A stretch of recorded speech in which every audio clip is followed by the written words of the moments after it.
Assalamualaikum dan selamat pagi buat semua murid yang teacher sayangi. Teacher harap semua sihat dan gembira hari ini. Kelas kita pada hari ini adalah kelas pendidikan Islam. Disebabkan kita sekarang cuma duduk je kat rumah, jadi teacher akan ajarkan sesuatu yang berkaitan dengan rumah. Topik subjek akhlak hari ini adalah adab masuk dan keluar rumah. Tapi minggu ni kita akan belajar tentang adab masuk rumah dulu. Ada 5 adab yang perlu kita lakukan sebelum memasuki rumah. Teacher akan tunjuk dan terangkan satu persatu. Jom kita tengok apakah adab masuk rumah. Adab masuk rumah yang pertama adalah memberi salam. Macam mana cara kita nak bagi salam?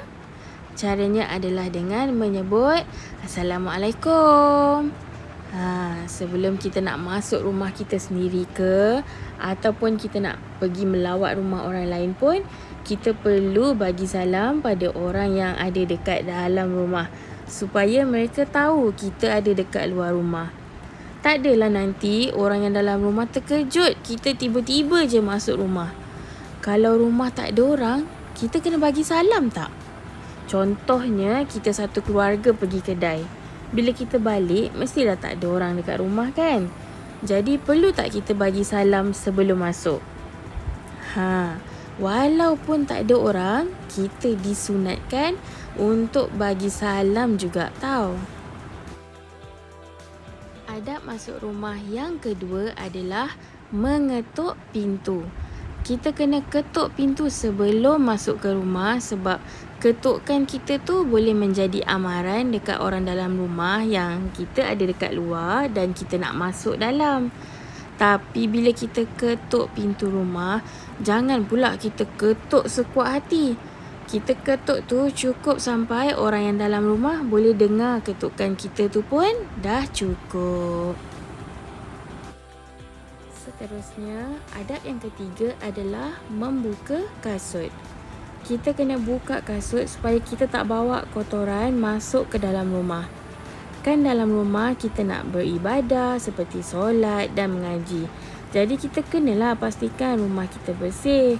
Jadi untuk pastikan kita tak bawa kotoran di luar masuk, kita perlu tanggalkan dulu kasut atau slipper yang kita pakai tu sebelum masuk dalam rumah. Barulah rumah kita tak kotor. Seterusnya adalah membaca doa. Walaupun kita dah bagi salam, kita disunatkan juga untuk membaca doa sebelum masuk ke rumah.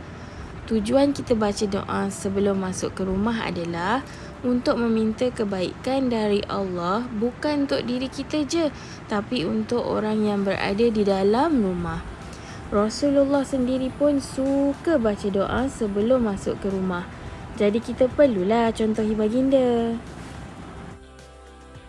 Yang terakhir sekali adalah melangkah masuk ke rumah dengan kaki kanan. Selepas kita dah bagi salam, dah ketuk pintu, dah tanggalkan kasut dan baca doa, kita nak masuk rumah kan? Jadi kita masuklah rumah dengan kaki kanan. Masuk rumah dengan kaki kanan je pun dah boleh dapat pahala tau. Jadi lepas ni, bila nak masuk rumah je, cuba berhenti dan setkan kaki kanan kita yang masuk dulu. Lama-lama nanti, kita dah biasa dah masuk rumah dengan kaki kanan. Dah berapa banyak dah pahala yang kita dapat hanya dengan masuk ke rumah dengan kaki kanan. Okey, sekarang jom kita dengar dan ikut bacaan doa masuk rumah. Doa masuk rumah. Bismillahirrahmanirrahim. Dengan nama Allah yang Maha Pengasih lagi Maha Penyayang. Bismillahi walajna wa bismillahi kharajna wa 'alallahi rabbina tawakkalna. Dengan nama Allah kami masuk rumah. Dengan nama Allah kami keluar rumah.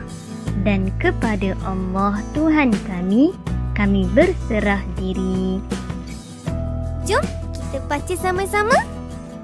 Bismillahi walajna wa bismillahi kharajna wa 'alallahi rabbina tawakkalna. Dengan nama Allah kami masuk rumah, dengan nama Allah kami keluar rumah, serta kepada Allah Tuhan kami berserah diri. Mudah je doanya. Kalau kita selalu baca, lama-lama kita boleh hafal. Baiklah, untuk tugasan hari ni, teacher nak minta kamu untuk baca doa masuk rumah. Kalau belum boleh baca sendiri, boleh minta ibu atau ayah untuk ajarkan. Kamu cuma ikut je apa yang ayah dan ibu baca, okey? Seterusnya, lengkapkan tugasan pada lembaran kerja adab keluar dan masuk rumah.